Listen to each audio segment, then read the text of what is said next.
Gracias, muy buenos días. Max Cortés de La Mejor FM Noticias. Señor presidente, bienvenido a Colima. Por principio de cuentas, agradecer la oportunidad de este nuevo encuentro, estar compartiendo información en estos momentos tan difíciles en materia de seguridad, pero bueno, es importante también tocar los temas de salud, que son importantes y fundamentales. Preguntar sobre un proceso que hay para la demolición de un hospital en Manzanillo que se anunció el 30 de octubre del 2020 por el señor director del Instituto Mexicano del Seguro Social, y que a la fecha, bueno, está medio entrampado eso. Quiero entender que como no se ha derribado nada todavía, pues está todavía el tema complicado. Se anunció desde el 30 de octubre, antes de que empezaran las campañas, y me llama mucho la atención que ahorita en esto no se haya mencionado este nuevo hospital que estaba contemplado construir, que era demoler todo y volver a levantar la infraestructura.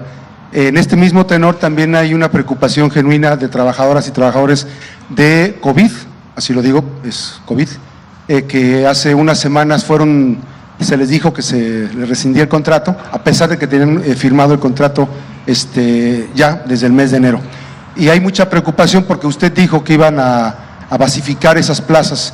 Ellos, curiosamente, tuvieron toda la pandemia trabajando, cuidando, algunos de ellos se quedaron en el camino, y bueno, están esta preocupación en materia laboral. Y en materia laboral también destacar que hay un grupo de educación que son del EMSAD y telebachilleratos, no viene la secretaria de Educación, que están preocupados porque no se les han pagado, llevan 3 quincenas, se les acaba de pagar una y parece que hay unos movimientos. Esa es la primera pregunta sobre este tema. Bueno, en general, decir que todos los médicos que trabajaron, ayudaron, arriesgaron hasta su vida durante la pandemia, tienen la posibilidad, y es nuestro compromiso, de seguir trabajando sin problemas. Se está haciendo un reacomodo porque se está ordenando todo lo relacionado con el sistema de salud, como aquí se expresó. Si ustedes notaron, hay un número de médicos generales, de especialistas, de enfermeras que se tienen que contratar porque hay un déficit en Colima y en el país. Hacen falta médicos, enfermeras, personal de salud, y se están contratando. Esos mismos van a ser contratados. Los dieron de baja. Sí, pero es temporal. Ya hicimos el compromiso, no se va a quedar ningún médico, ninguna enfermera sin empleo. Todos, porque los vamos a necesitar. Todos los médicos, todas las enfermeras del país van a tener trabajo, más que estamos ordenando para que solo haya una nómina federal, federalizar a todos los trabajadores de salud. Es un proceso de reestructuración que se está llevando a cabo. Acerca del hospital, yo creo que Zoé podría contestar. Sí, muchas gracias, señor presidente. Efectivamente, es un hospital que está entrampado desde 1995, no es de esta administración. Después de ese sismo que los colimenses recuerdan, no había ocurrido absolutamente nada. Y nada me refiero un solo trámite para el establecimiento de qué iba a pasar con ese hospital, el número 10, después de que se construyó la sustitución del hospital de Manzanillo. Desde que se hizo esa sustitución, nosotros identificábamos que ya era pertinente que se hubiera hecho un hospital más grande a partir de que ya había tenido algunos años de vida útil, pero desde el 95 había habido intentos de enajenarlo, donarlo, pero sigue estando ahí. Lo que nosotros iniciamos fue un proceso para la demolición, que no deja de ser una obra bastante compleja. Primero, para la determinación que lo pertinente era la demolición, eso ya ocurrió, ya se concluyó ese proceso. En segundo lugar, el tema del DRO, del responsable de obra, porque se hace cargo también de ese proceso de demolición, y a partir de eso poder solicitar la autorización, que estamos ya muy próximos a recibirla. Y en ese sentido se hace la demolición. Solo para darnos una idea, ese hospital que se dañó en el 95 y que desde entonces no está en operación, se puede comparar con dos hospitales todavía mucho más grandes en el país, que se afectaron en temblores posteriores en el 2017, San Alejandro en Puebla y Zaragoza en la Ciudad de México. Ambos ya se demolieron. Afortunadamente contamos ahí con el apoyo de la Secretaría de la Defensa Nacional, de los ingenieros militares, para esa demolición, que además por el entorno urbano no deja de ser una obra importante en su cuidado para no afectar a la población. En ese sentido se ha trabajado también, ayer lo comentábamos en la tarde, noche con la gobernadora, en la CEPI, que es el establecimiento de cuál es la necesidad, sobre cuáles son las áreas que requieren crecer. Principalmente hay una necesidad en todo Colima, pero en particular en la zona de Manzanillo, de tener mayor cobertura en términos de trauma y ortopedia, que muchas veces o tienen mucho diferimiento o tienen que ser enviados a Guadalajara, Centro Médico de Occidente. Entonces, estamos trabajando, hemos parado de trabajar en eso. Efectivamente se entiende que muchas veces al no ver martillos y picos en una demolición se piensa que se abandonó, pero no, retomamos una obra que desde 1995 efectivamente había estado abandonada. ¿Seguirá en el proyecto en el mismo lugar tomando en cuenta las condiciones? Exactamente, había esta intención previa de que se enajenara o que se pudiera hacer la demolición para después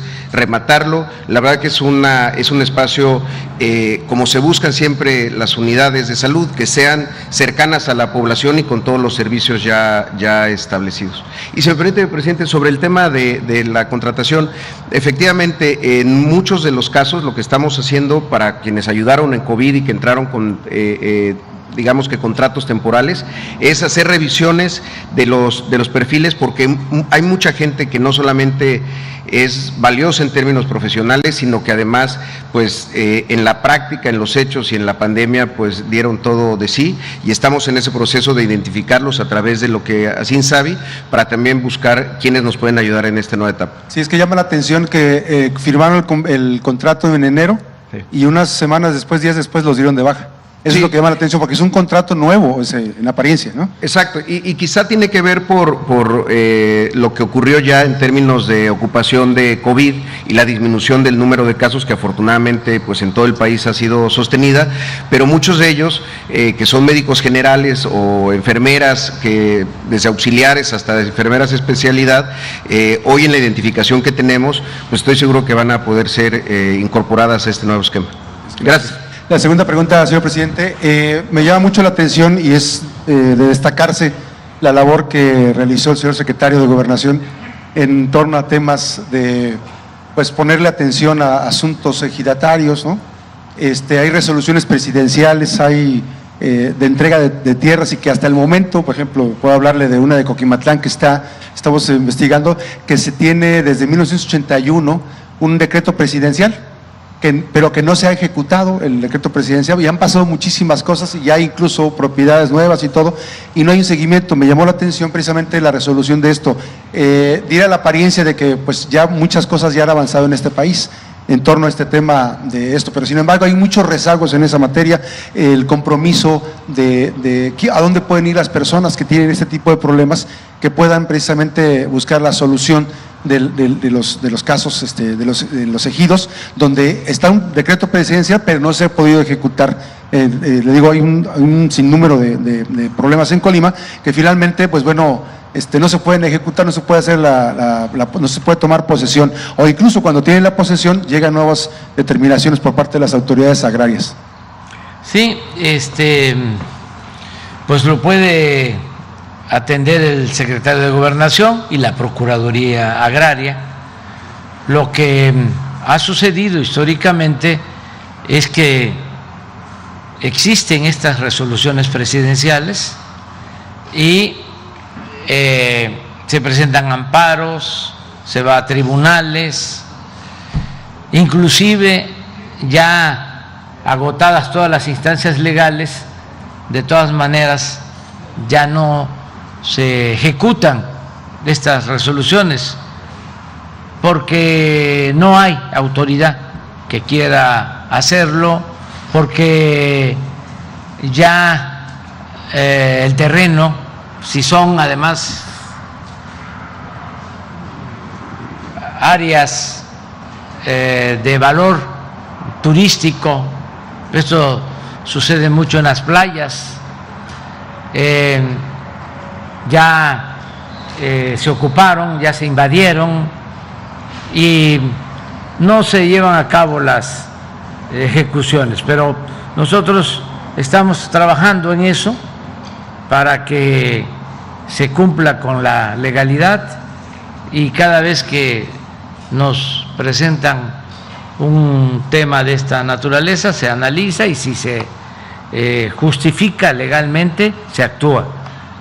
Me gustaría que el secretario de Gobernación explicara sobre este acuerdo. Ya lo hizo Indira, pero sería muy bueno que él explique cómo se logró este acuerdo y pues yo aprovecho para solicitarle a la Secretaría de Comunicaciones y Transporte del Gobierno Federal para instruirlos a que de inmediato se empiece a resolver lo de la apertura de los carriles para terminar con este problema que lleva ya algún tiempo. Pues siguiendo la instrucción del señor presidente, en la pasada visita nos instruyó para que iniciáramos un proceso de conciliación. Lo hicimos a lo largo de los últimos 2 meses con los ejidatarios, se convino en una serie de obras complementarias que no se habían ni siquiera planificado. Hablamos con el director de Banobras, que es el concesionario de la construcción de la carretera, con el secretario de Comunicaciones, y la gobernadora nos ayudó en la reunión con los ejidatarios. Se convino ya las fechas, Banobras va a reiniciar la construcción de son creo que 14 kilómetros y un puente el próximo lunes. Ya hoy incluso están llevando la maquinaria y el día 30 de marzo nos va a presentar allá en el ejido, que por cierto no es geográficamente Colima sino Jalisco, se van a presentar ya los avances y se va pues prácticamente a entregar el catálogo de las obras complementarias, que son básicamente drenaje y caminos colaterales o de acceso a los diferentes parcelas de los ejidatarios. Creo que fueron 18 los ejidatarios que firmaron y los integrantes del comisariado ejidal, y ese mismo día firmaron ya el desistimiento de los amparos que habían promovido, de los 4 amparos que habían promovido, ya lo firmaron y ya lo ratificaron ante el juzgado de distrito. Estamos en condiciones pues de reiniciar los trabajos. Entonces no había detrás de ellos un aspecto de personas que quisieran manipular, como lo habían mencionado la vez pasada. Ellos eran ejidatarios que realmente habían promovido el amparo porque primero se incumplió por parte de Banobras y de la SCT en la fecha de inicio de los trabajos hace 14 años y después nunca les comprometieron cumplir el justo reclamo de que sus propiedades de sus parcelas no quedaran incomunicadas. Ahora ya con ese convenio y el proyecto que se está afinando ya no debe haber mayor problema. En este caso aquí la Secretaría de Defensa Nacional, aquí no se ha visibilizado si ya se admitió el tema, un reclamo por la cuestión jurídica de esta zona militar. Bueno, la vez pasada creo que usted comentó que hay un diferendo aquí relativo a la propiedad, pero eso se está atendiendo en el juzgado correspondiente. Ahora sí, vamos.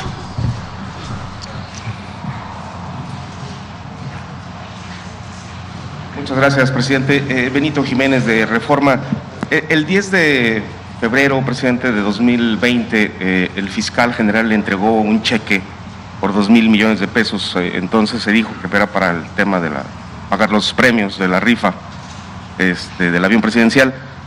Al final, pues ese dinero, según la auditoría superior de la Federación, se regresó al Infonavit para daños, para pagar daños de un tercero.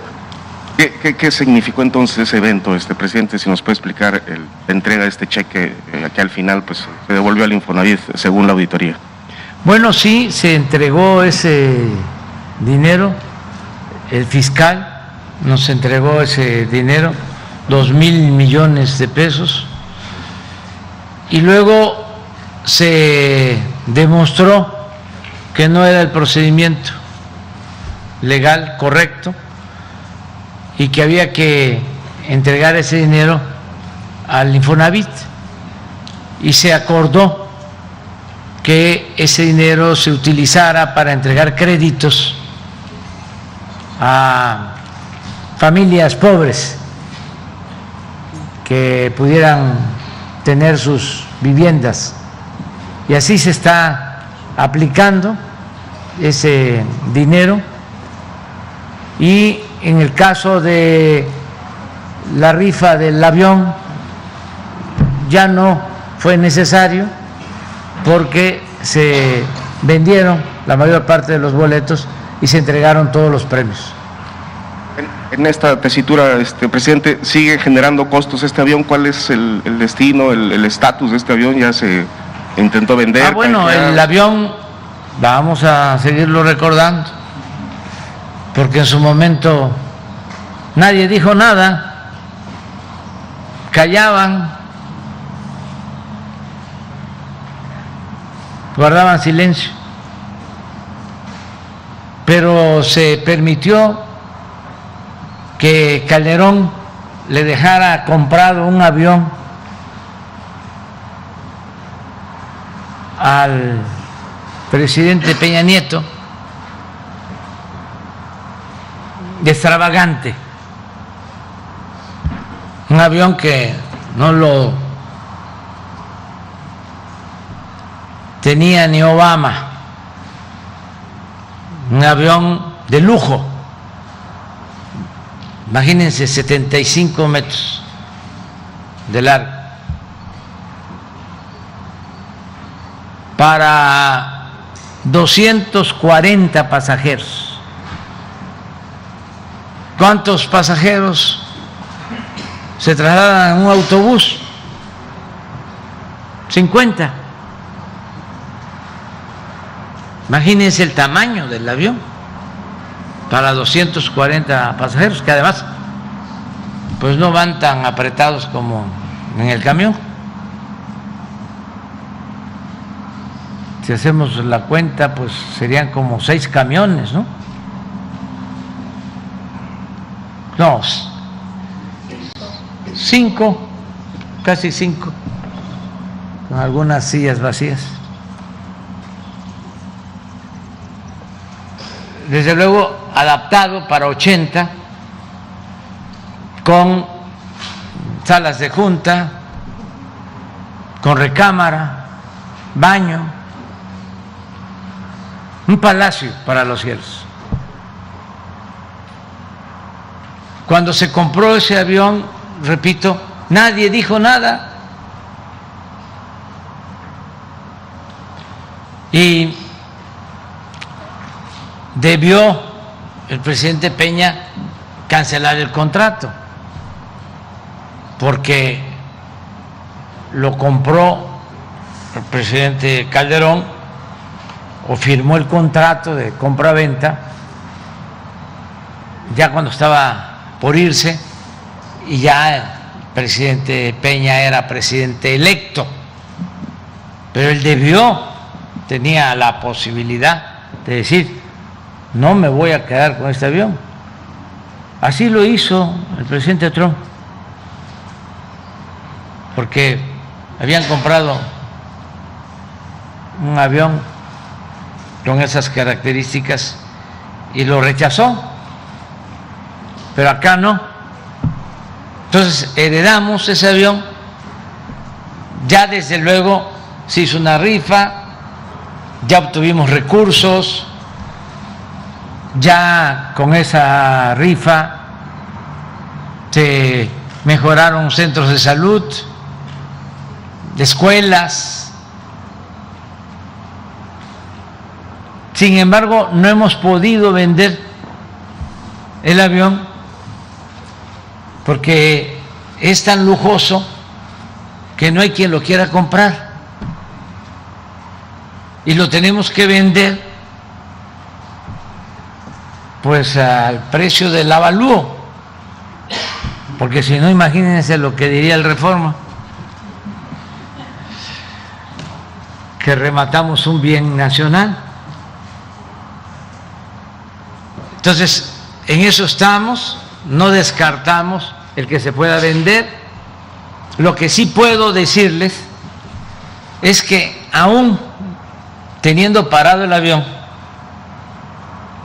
y garantizándole el mantenimiento que requiere, ahorramos no usándolo. ¿Cuánto me puedo gastar en un año en todos mis viajes por el país? Para lo que costaría que yo usara ese avión, que además ni debieron adquirirlo porque técnicamente no es funcional, eficaz, adecuado para viajar en el país. Es un avión que está hecho para volar en distancias de 5 horas. No se puede usar de la Ciudad de México a Colima, porque apenas se está elevando y ya tiene que descender. Es un avión para ir a Europa en 10 horas sin recarga de combustible. Pudieron haber comprado un avión más pequeño, pero actuaban como pequeños faraones.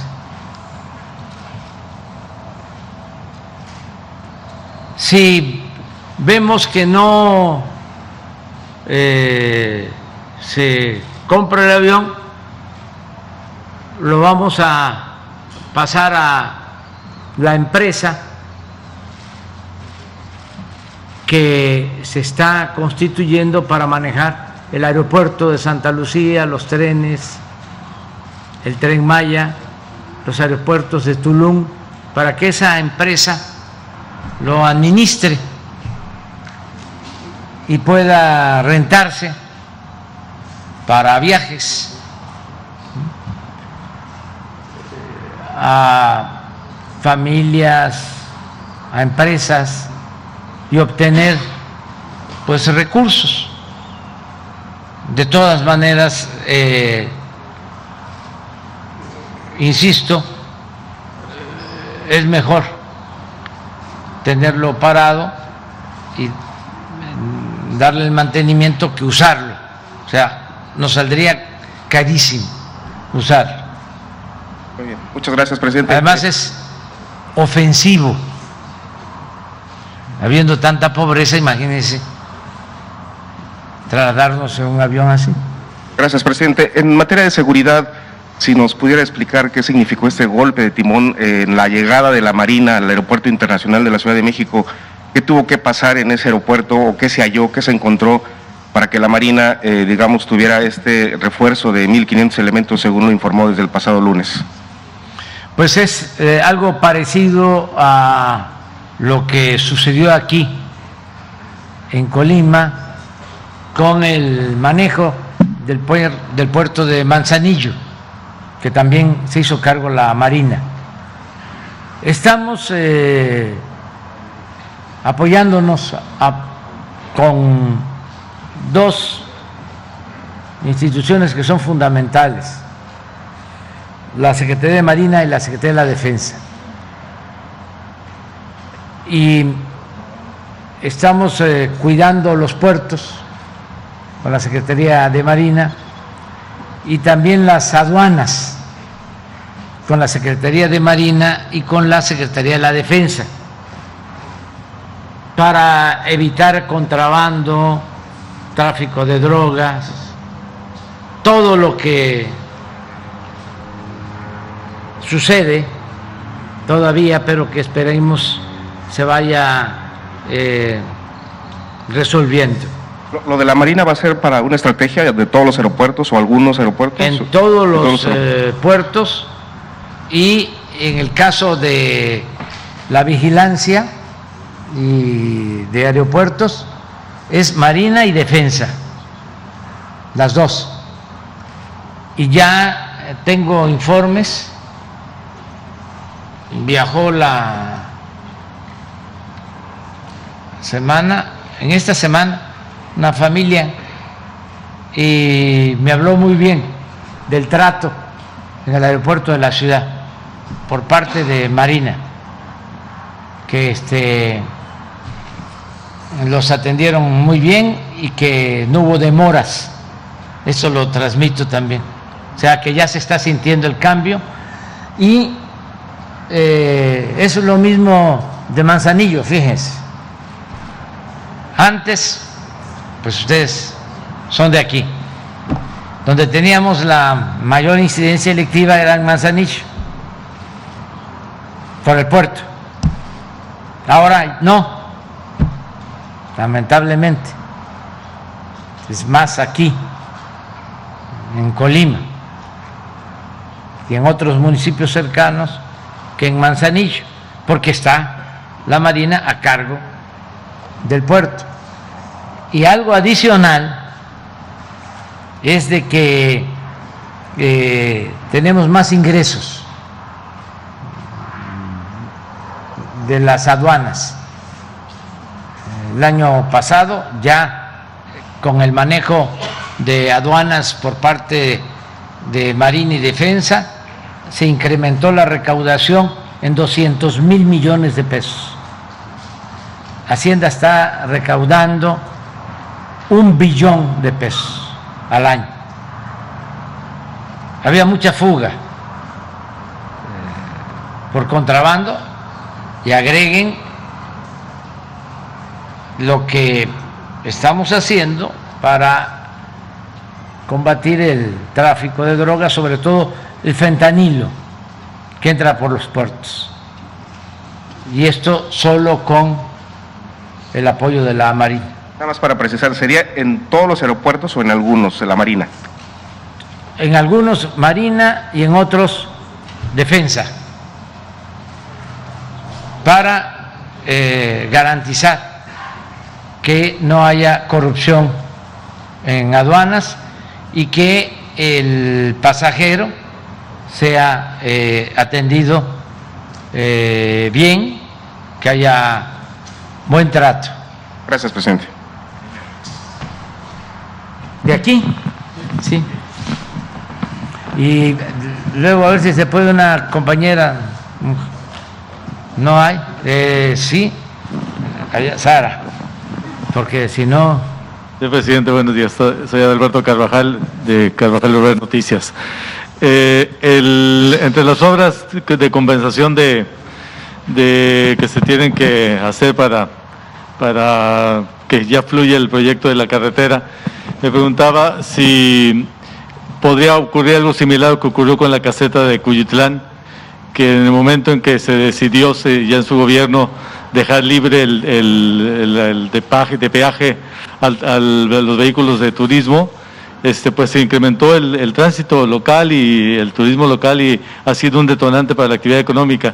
Buena parte de las actividades que tenemos que hacer los colimenses tienen que ser en el eje de Guadalajara, y aunque esta carretera está en Jalisco, sería un detonante similar si pudiera hacerse esa misma gestión de que los vehículos de turismo no pagaran las casetas. Eso encarece mucho la actividad familiar, los servicios, las de salud y muchas cosas que se tienen que hacer en esta relación de las dos ciudades. Lo vamos a analizar. En efecto, nos tocó decidir de que los automovilistas no pagaran la caseta a Manzanillo, solo camiones de carga. Eso está funcionando. Vamos a ver cuál es el comportamiento cuando se abran estos 2 carriles adicionales y sin ofrecer nada, porque no queremos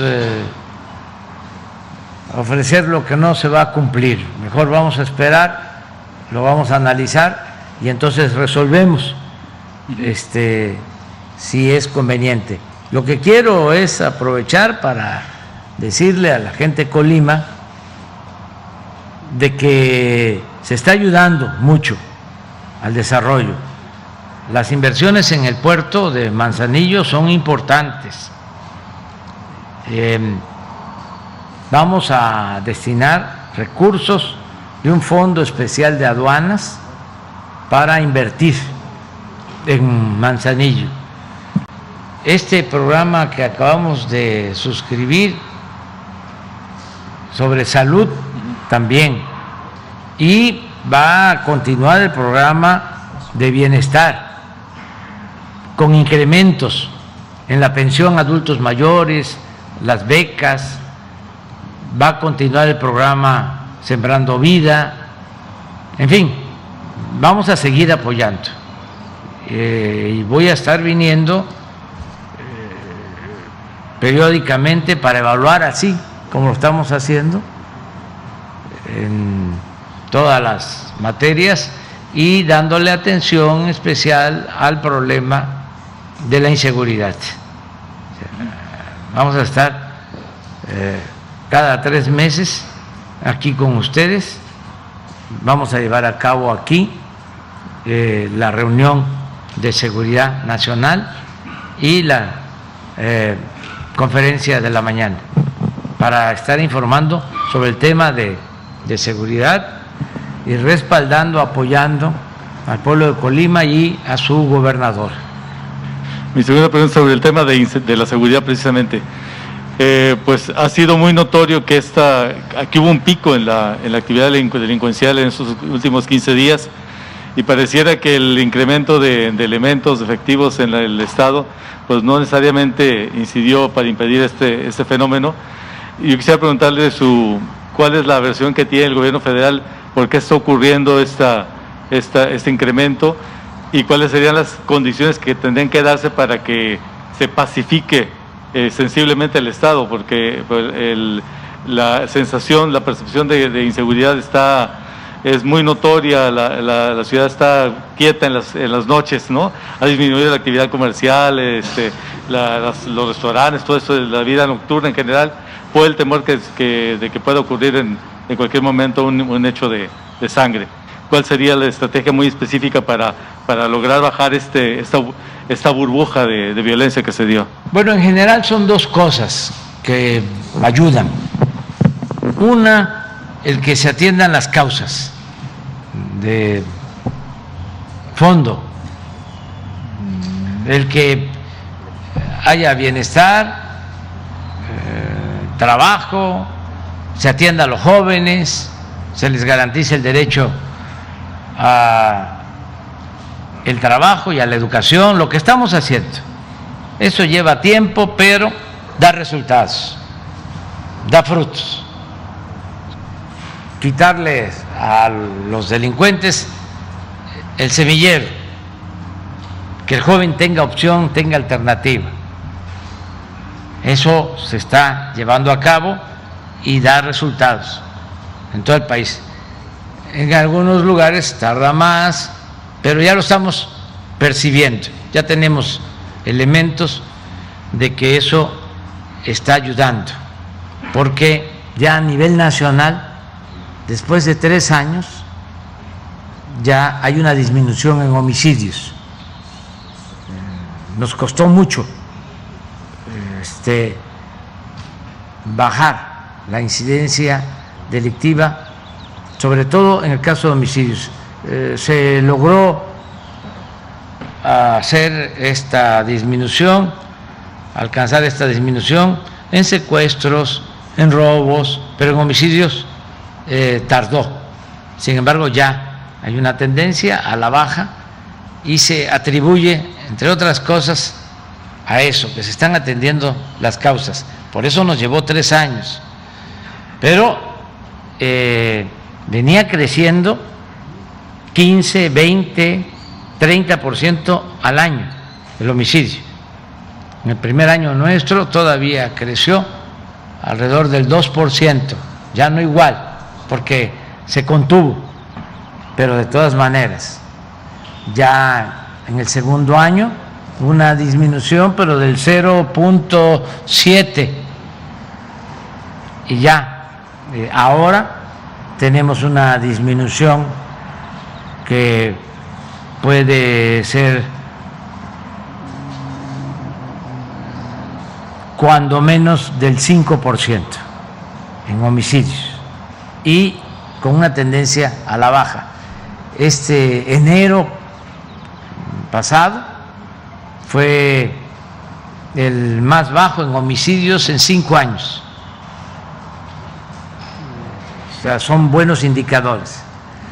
El otro elemento que es muy importante para garantizar la paz es evitar el contubernio, la asociación delictuosa entre autoridades y delincuencia. Eso también da resultados, pero eso a veces causa violencia, porque si hay acuerdo, hay pacto con autoridades y de repente ya no hay esos acuerdos, pues presionan. Agréguenle, si se dividen las bandas, no hay que perder de vista que como el 80% de los homicidios tienen que ver con el crimen organizado. 80% de los homicidios a nivel nacional es crimen organizado. Entonces, ¿qué hacer? Seguir atendiendo las causas, bienestar para el pueblo, que no enganchen a los jóvenes, que los jóvenes tengan posibilidad de trabajo, de estudio, no permitir la impunidad, que no haya contubernio, que se defina con mucha claridad la raya, la frontera entre autoridad y delincuencia, y que trabajemos coordinadamente, como lo hacemos todos los días, y que no quede ningún estado de la República solo, sin apoyo.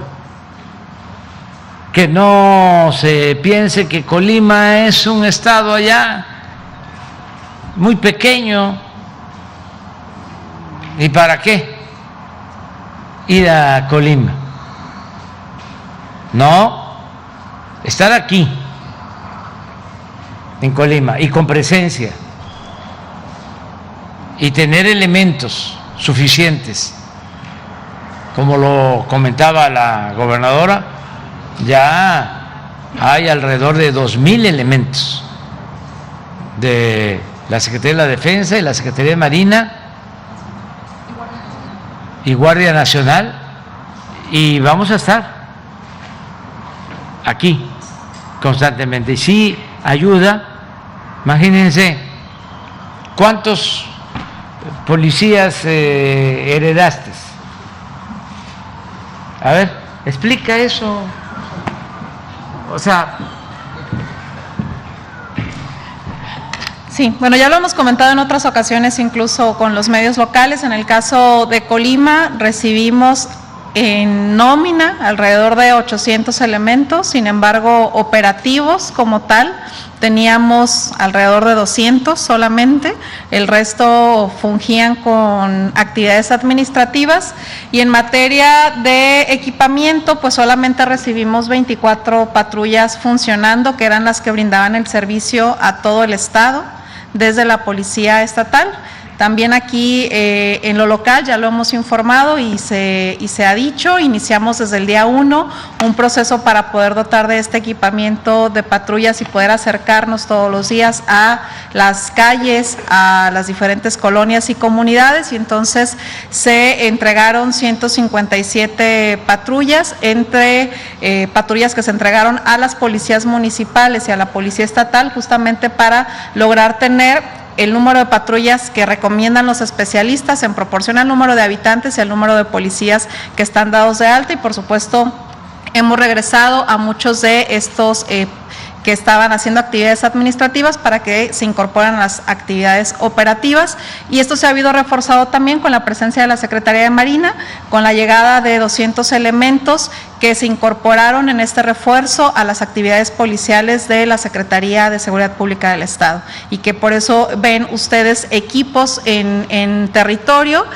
que están conformados por un binomio de policías estatales y un binomio de marinos.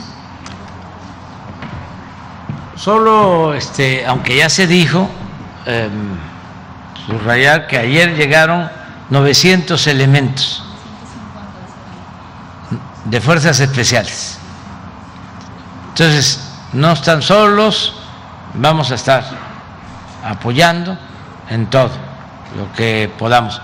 Aquí hay unas imágenes, ustedes ya las conocen porque pues son de aquí, pero para que a nivel nacional se sepa, algunas imágenes de el reclusorio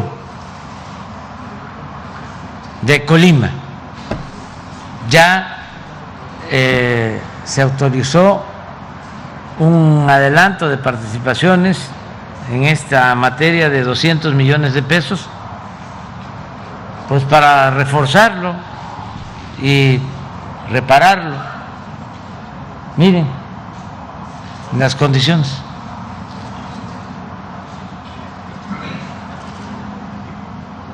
Hay otra. Ese es el tanque de agua.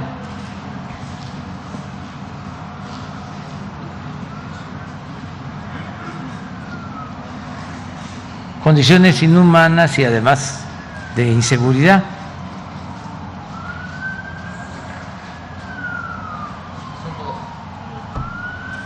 Y quieren ver, no, eso no, porque es una información que no se debe dar sobre custodios, pero entonces vamos a seguir. Adelante.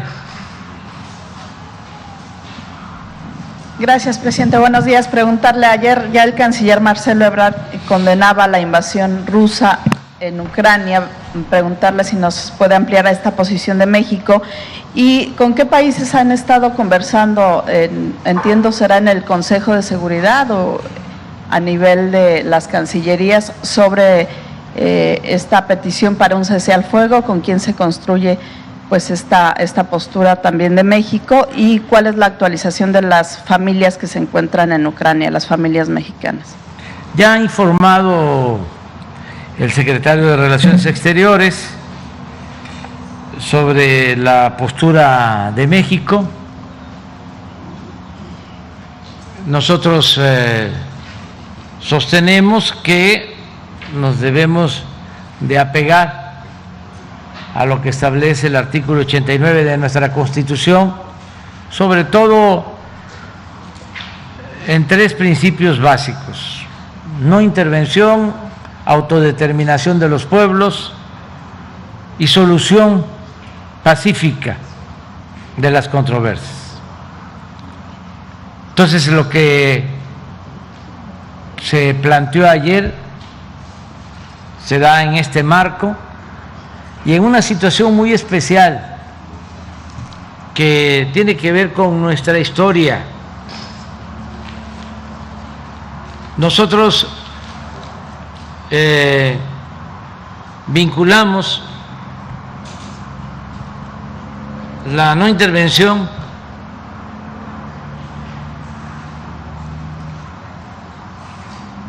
a no participar en decisiones de otros países en ningún terreno,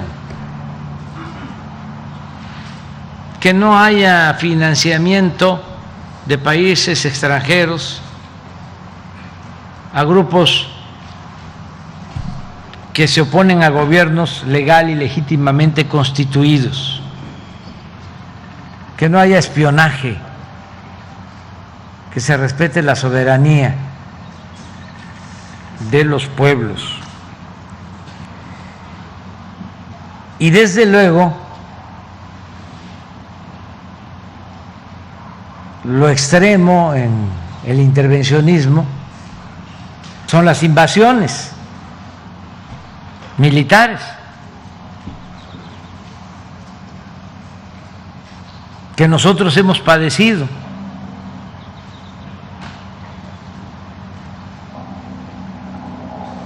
Nos invadieron los españoles y impusieron un sistema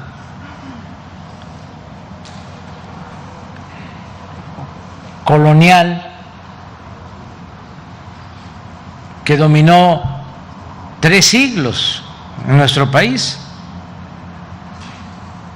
Luego nos invadieron 2 veces los franceses, en una ocasión hasta por algo absurdo, o mejor dicho, la justificación de esa invasión era de que se le debía a un pastelero un dinero. Por eso se conoció como la guerra de los pasteles, porque no se le pagó. Un cliente o un grupo de clientes entraron a una panadería en Tacubaya y eso lo usaron de pretexto para invadirnos con la guerra de los pasteles. Luego nos invadieron los estadounidenses. Primero promovieron la separación de Texas y luego nos invadieron en 1847, 48 y nos quitaron la mitad del territorio.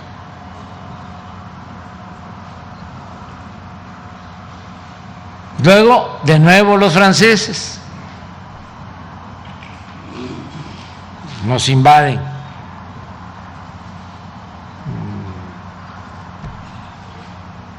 En ese entonces era el ejército más poderoso del mundo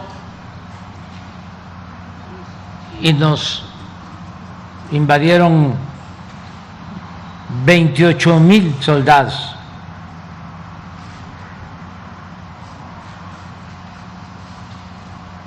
Resistimos, por eso es grande el presidente Juárez. Se restauró la República, se logró la segunda independencia de México. Por eso también es histórico estar aquí en Colima, porque aquí se protegió al presidente Juárez y salió de Manzanillo hacia Veracruz para dictar las leyes de reforma. Y cuando triunfa la República, al regresar Juárez a la Ciudad de México triunfante, pronuncia ese discurso en el cual dice: entre los individuos como entre las naciones, el respeto al derecho ajeno es la paz.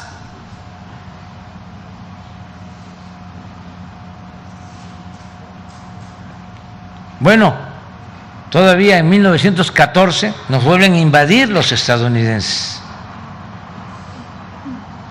1914 del siglo pasado. Entonces, por eso esa es la postura de México, ese es el fundamento, y eso mismo se va a presentar hoy en el Consejo de Seguridad de la ONU, porque México es miembro del Consejo de Seguridad de la ONU.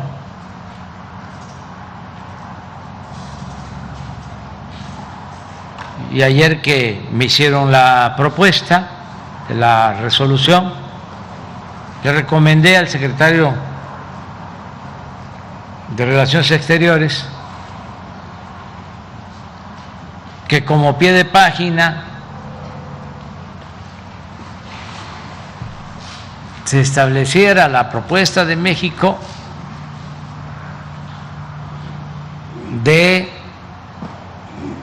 rechazar, condenar cualquier invasión de cualquier potencia.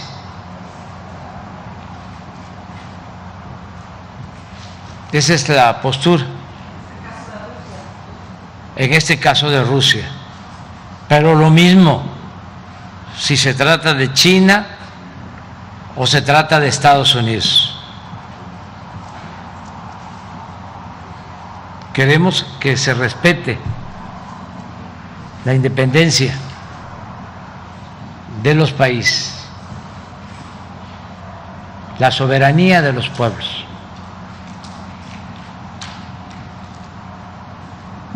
Gracias, presidente. Y preguntarle por otro lado, el tribunal ha ordenado el retiro ya de algunos eventos que tuvo en Sonora, o más bien ha llamado la atención porque considera que es propaganda. ¿Sí ha recibido usted comunicación a la solicitud que usted dijo haría sobre este tema? ¿Y cómo se va a hacer entonces la inauguración del aeropuerto Felipe Ángeles para evitar que sea considerado propaganda y sancionado por el tribunal? Bueno, estamos cumpliendo con todo lo que ordena el tribunal, aún bajo protesta, porque están confundiendo propaganda con información.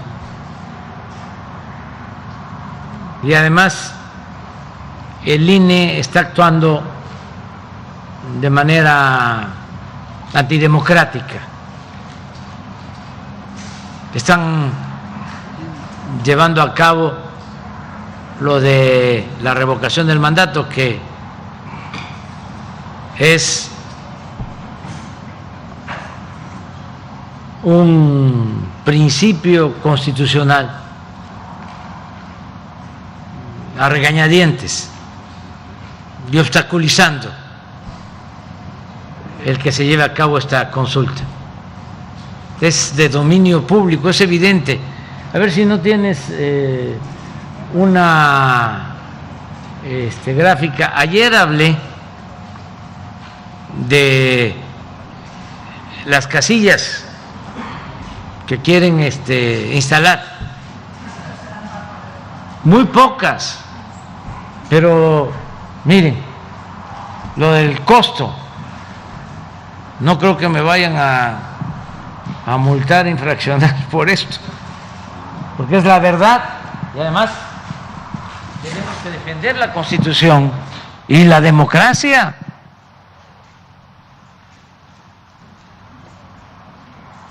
la consulta popular del 21, cuando se le preguntó si querían que se juzgara a los expresidentes, cuando se le preguntó a los ciudadanos,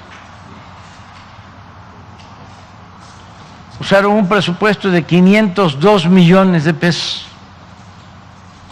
Instalaron 57.077 casillas con un costo de 8.805 pesos por casilla. Ahora, revocación del mandato.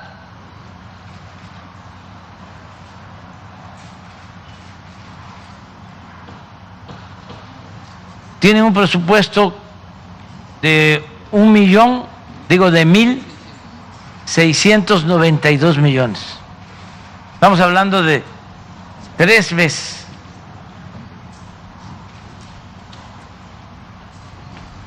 Y van a instalar el mismo número de casillas.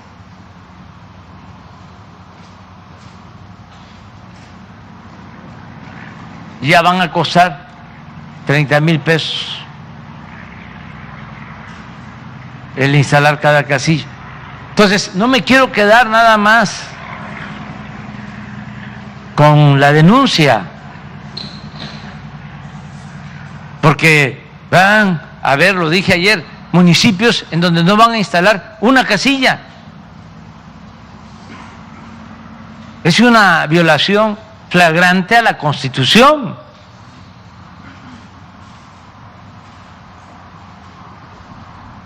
Si hay un mandato constitucional, no pueden alegar que no tienen dinero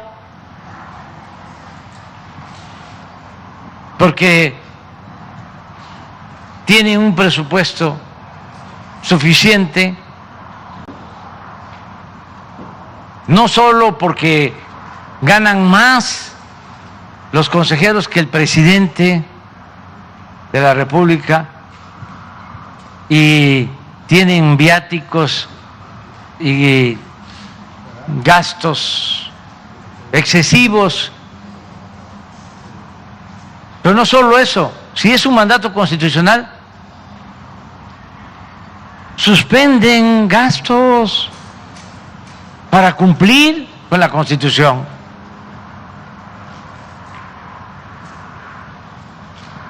Entonces, ojalá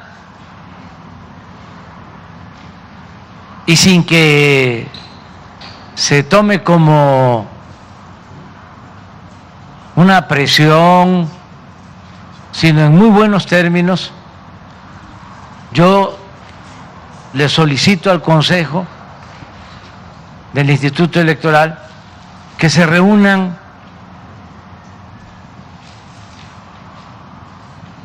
y que se incremente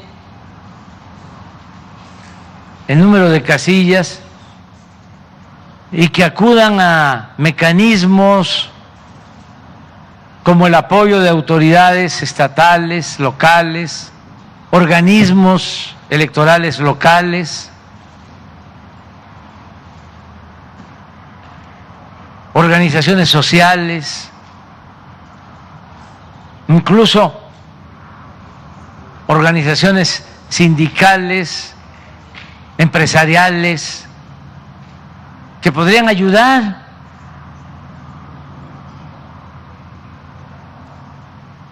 para que haya casillas suficientes. Y acerca de que si voy a participar en la inauguración del aeropuerto el día 21 de marzo, sí voy a participar, porque además esto lo dijimos desde hace un año, de que lo íbamos a inaugurar el día 21 de marzo y se va a cumplir, y es un gran aeropuerto, pero para que no vayan a decir que estamos haciendo propaganda, pues he decidido participar sin tomar la palabra. Yo creo que los ingenieros militares que construyeron el aeropuerto sí pueden hablar, y a lo mejor los gobernadores. No sé qué nos recomienda aquí el secretario de Gobernación. ¿Quiénes podrían hablar? Pueden hablar los que construyeron. Los constructores. Sí. Eso, los que construyeron, con eso. Y ya, con eso. Presidente, y solamente le quiero preguntar, decía que va a venir cada 3 meses aquí a Colima, ¿si eso lo va a hacer con todos los estados con alto nivel de homicidios o solo aquí? Y vamos a estar en todo el país, siempre, haciendo estas reuniones de seguridad temprano en cada país, en cada estado, y vamos a estar más donde se requiera de más presencia, donde sea más necesario. Aquí sí vamos a estar, ya el compromiso es cada 3 meses. ya. Y solamente si se tuviera la cifra de elementos de la Marina y la Sedena que están en o que estarían ya en todos los aeropuertos del Eso país. Sí, sería para una reunión posterior, porque tendríamos que tener ya los datos últimos, porque estamos en proceso de entrega de los aeropuertos, de sustitución de personal, reforzamiento y también capacitación, formación de quienes van a estar atendiendo los puertos y aeropuertos, en el caso también de aduanas, todo lo relacionado con eso. Pero sí vamos a informar.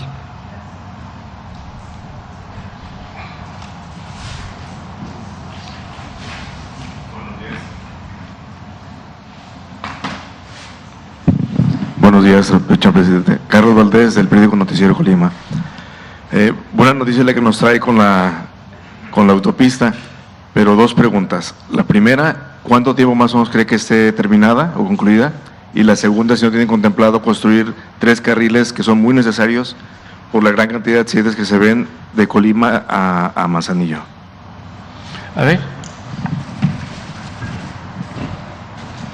Bueno, en la primera pregunta, Banobras ha comprometido, ha contemplado que antes de que finalice este año debe ya terminar la construcción tanto de los kilómetros de carretera, hay un puente que tiene que también construirse, y de las obras complementarias.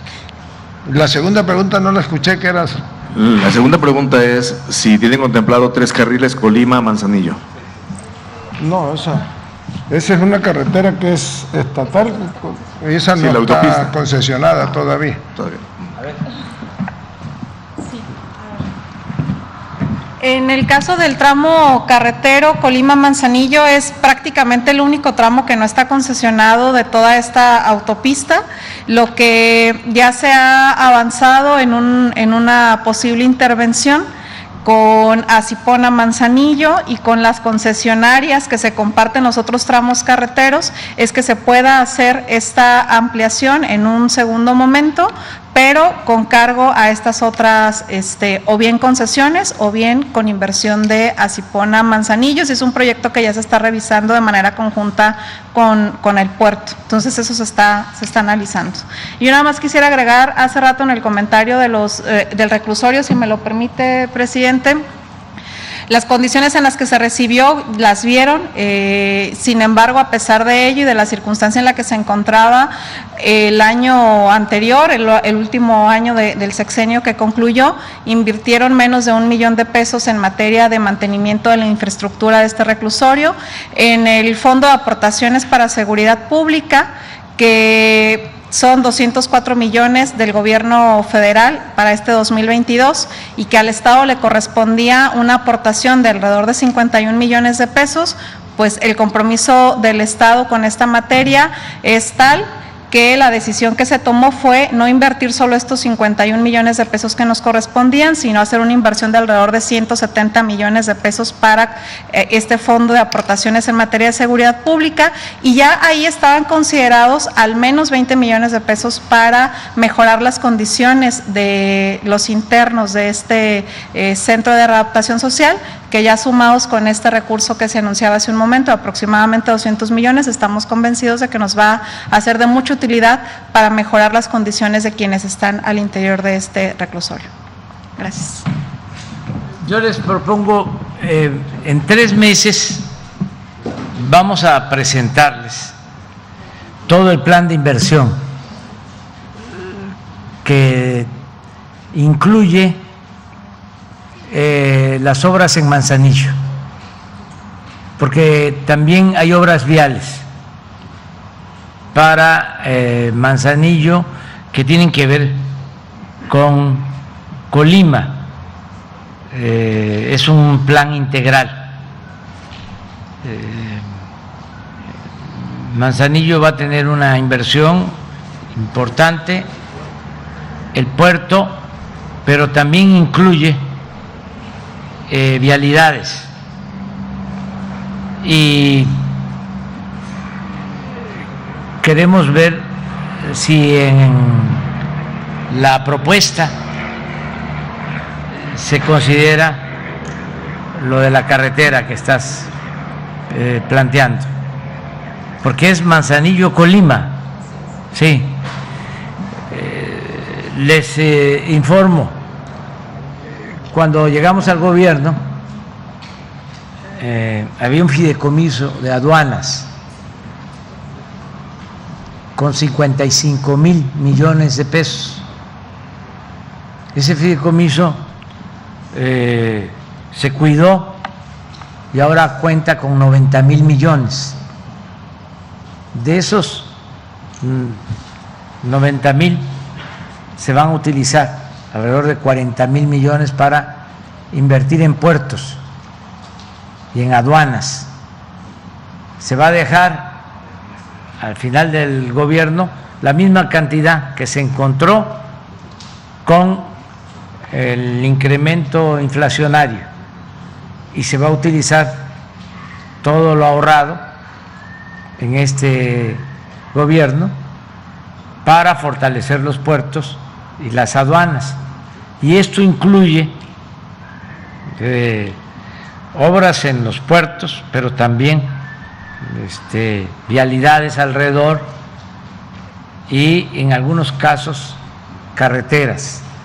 Entonces vamos a presentarles el programa completo integral de Manzanillo en la próxima reunión.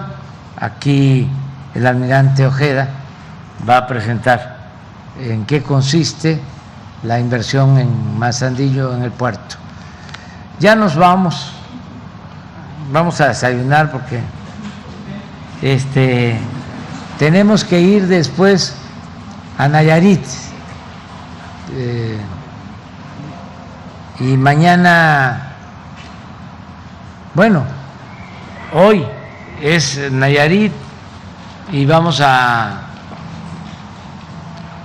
dormir en Tepic, y mañana a Sinaloa.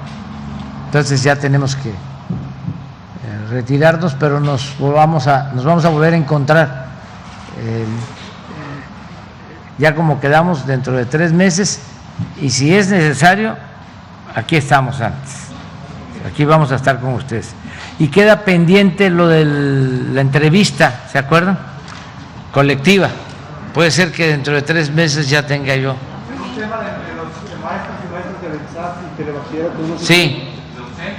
Sí, todo lo que está pendiente de pago para trabajadores al servicio del Estado, vamos a seguir apoyando. Sendi tiene que ver con una promoción que hace el PT, pero ya se está llegando a un acuerdo. Sí, va bien, y tiene que ir bien. Todo lo que es educación, todo lo que es salud, lo que es bienestar, tiene prioridad, siempre. Ahí vemos cómo le hacemos y como no hay corrupción, alcanza el presupuesto. Muchas gracias.